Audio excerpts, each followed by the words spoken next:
ጸጋ ይሃብኩም ቀና ይሃብኩም ፍቅር ልበሱ ጸጋ ልበሱ ታቦተ ጽዮን ምስራዊተ መላእክት ምስለ አቡነ አረጋዊ ጸሎት ምሳኻትኩም ተኾኑ ውለዱ ፍቀዱ ዘርኢ ሃብኩም እቶም ካባኻትኩም ንብነይ ዘርኢ ፈጣሪኦም ዘኽብሩ ወለዲ ዘኽብሩ ብሩኻት ቅዱሳት ይኹኑ ዕድመኹም ነዊሕ መዓልትኹም ሰፊሕ ይኹን ብዝጎደለ ታቦተ ጽዮን በዓላቶም ንዓዮ ስላሴዮም ንዓዮ አምላክ አቡነ አረጋዊ ተስዓቱ ቅዱሳን ጸሎቶም ሓፂር ከይኣኸነ ሓለኹም ኣብዙም ደምቀና ኣኽርኩም መጻኹም ድማ እግዚአብሔር ክብር ዓደላትኩም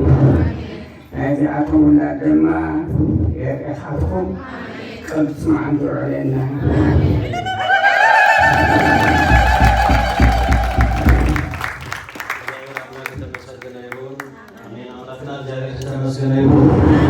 ሰናይ ነገር ዝገበረና አምላክና ዝተመስገነ ይሁን። አስቴር ወሁላ እንደተናገርነው የሚጨመር የሚቀነስ ነገር የለም። ሁሉም ስርዓቱ ተፈጽሟል።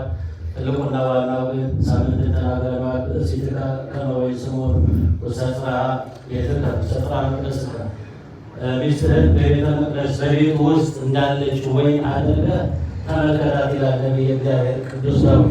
ስለዚህ በዛሬው ዕለት ወንድማችን አቡነ ዘሚካኤል እህታችን ኢየሩስ ጽላተ ሙሴ እግዚአብሔር ፈቃድ ሆነው ትናንትና ሁለት ነበሩ። ትናንትና የተለያየ ሀሳብ ያሰቡ ነበር። ነገር ግን ዛሬ እናቱንና አባቱን ትተው ከሚስቱ ጋር እንደሚተባበር የሕይወት መጽሐፍ ይነግረናልና በቅዱስ ሥጋውና በክቡር ደሙ ያከበራቸው እግዚአብሔር አምላክ የተመሰገነ ይሁን።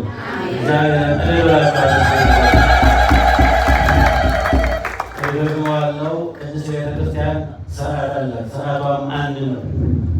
ሌላ ጊዜ ወደፊት ሌላ ጊዜ ወደኋላ የምትል አይደለችም። ስርዓቱ ተፈጽሟል። አዲስ ስርዓት ያመጣነው አይደለም። የዛሬ ስርዓቱ ምንድን ነው? ከመሄዳችን በፊት ቅድስት ቤተክርስቲያን መተን እጅ ነስተን እንሄዳለን ባሉት መሰረት እንጂ ሁሉ ስርዓት በብፁዕ አባታችን አቡነ አትናቴዎስ ሁላችን ካህናት ልዩ በሆነ በዝማሬ በእልልታ በቅዱስ ሥጋውና ክቡር ደሙን ተቀብለው ገቢሮን ከበዋል። እግዚአብሔር የተመሰገነ ይሁን። 3 ደቂቃ እንደዚሁ እንደቆማችሁ ቁጭ ካላችሁ እናበዛዋለን።